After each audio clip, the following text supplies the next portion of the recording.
안녕하십니까. 산부인과 전문의 의학박사 박혜성입니다. 질 축소 수술인 이쁜이 수술에 대한 산부인과 여의사의 생각. 산부인과 의사로서 나의 질을 명기를 만들기 위해서 투자 대비 가장 효과적인 수술은 당연히 이쁜이 수술이라고 생각합니다. 그리고 한 10년에서 15년 정도 성생활을 한 여성에게 가장 많이 필요한 수술이라고도 생각합니다.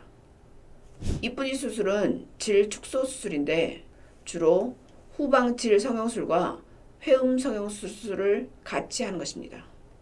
좀 쉽게 말을 하면 내가 뚱뚱했을 때 88이나 99 옷을 입었어요. 내 살이 빠져서 44나 55예요. 그럼 옷을 줄여야겠죠. 그러면 어떻게 해야 할까요? 보통 옷을 줄인 사람들 알겠지만 겉감, 겉옷의 크기를 줄이고 안감까지 모두 줄여야 되겠죠. 이것이 이쁜이 수술의 기본 컨셉입니다. 옷의 크기를 줄이듯이 내 남자의 음경 크기에 맞춰서 맞춤질을 만드는 것이 가장 중요합니다. 그래서 속궁합을 맞추는 수술이기도 합니다. 여자가 분만을 하면서 질이 넓어졌거나 오래 써서 헐거워졌을 때, 남자는 나이가 들면서 적어질 때 사이즈의 차이가 생기겠죠. 이 사이즈의 차이가 생긴 것을 다시 교정하는 것이 이쁜이 수술입니다. 이쁜이 수술을 하러 오는 대부분의 여성들은 주로 아이를 한두 명 출산하고 수술의 필요성을 느껴서 수술을 결정해서 오지만 지금처럼 100세 시대에는 본인이 필요하다고 생각하면 언제든지 수술은 가능합니다. 최근에 젊게 사는 여성이 많아져서 5, 60대에도 많이 하는 수술입니다. 하지만 산부인과 의사로서 인생에서 언제가 가장 좋냐, 가장 수술을 권하고 싶은 시기는 아이를 출산한 후 혹은 권태기 부부 혹은 뭔가 부부 사이에 변화를 주고 싶은 나이, 즉 30, 40대 하면 가장 좋을 것 같은 수술입니다. 왜냐하면 이 나이대가 성적으로 가장 왕성하고 가장 많이 써먹을 수 있기 때문입니다. 이쁜이 수술에 가장 걱정하는 것이 통증인데 하루 이틀 정도는 문통주사를 맞고 복용약으로 견딜 만한 통증이고 거의 염증이 생기지 않는 수술입니다. 그래서 걱정하지 않아도 되는 수술입니다. 이쁜이 수술을 결정하는 가장 많은 이유는 다음과 같습니다.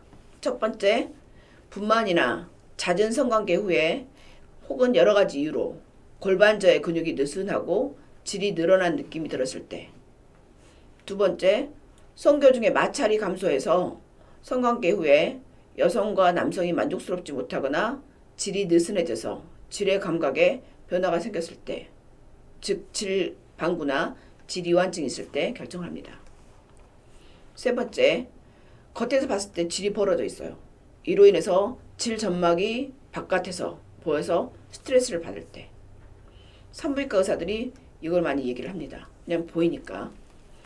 네 번째, 점막 노출로 인한 질 분비물이 증가하거나 오르가슴을 잘못 느끼거나 질방구로 인해서 성교 중에 창피한 소리가 날 때 결정합니다.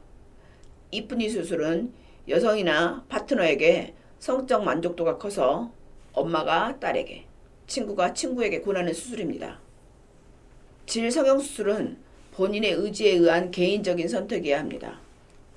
그리고 비현실적인 기대를 갖고 오는 경우 수술 전에 상담을 하면서 이를 확인하고 해결해야 합니다.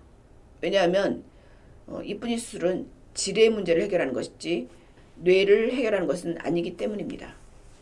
의사는 골반 검사나 초음파 검사, 질압 측정을 통해서 질의 이완 정도, 질 후방이 벌어진 정도, 항문과 질 후방 사이에 회음부의 길이, 혹은 자궁 근육이 있는지, 난소에 혹이 있거나 골반 장기 탈출증이 있는지, 방광류나 직장류가 있는지, 요실금이 있는지, 자궁 체부의 용종이나 소음순이 늘어나 있는지, 성감대의 발달 정도, 이런 걸 다 확인해서 질 축소 수술을 할 때 다른 수술도 같이 할 것인지 물어보고 상담을 하게 됩니다. 질 축소 수술인 이쁜이 수술은 남녀 사이에 권태기가 왔을 때 마중물의 역할을 합니다. 하지만 이쁜이 수술이 남녀 사이의 모든 문제를 해결해 주지는 않습니다. 두 사람 사이의 신뢰, 시댁 문제, 경제적인 문제, 자식 문제, 이런 것들을 해결해 주지 않죠. 이쁜이 수술의 가장 많은 원인인 질 이완은 민감하고 지극히 개인적인 문제입니다. 그래서 질 조임 수술인 이쁜이 수술을 찾는 환자의 우려와 동기를 이해하는 것이 중요합니다. 어떤 경우에는 수술에 대한 환자의 주요 동기가 파트너의 성적 만족도의 감소입니다.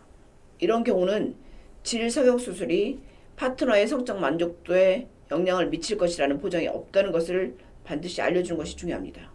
이쁜이 수술을 할 수 없는 금기사항에는 현재 골반염을 앓고 있거나 현재 임신 중이거나 골반에 악성 종양, 암이 있거나 출혈이 잘 안 멈추는 출혈 장애가 있거나 수술 결과에 대한 비현실적인 기대가 있을 경우는 수술을 하지 않습니다.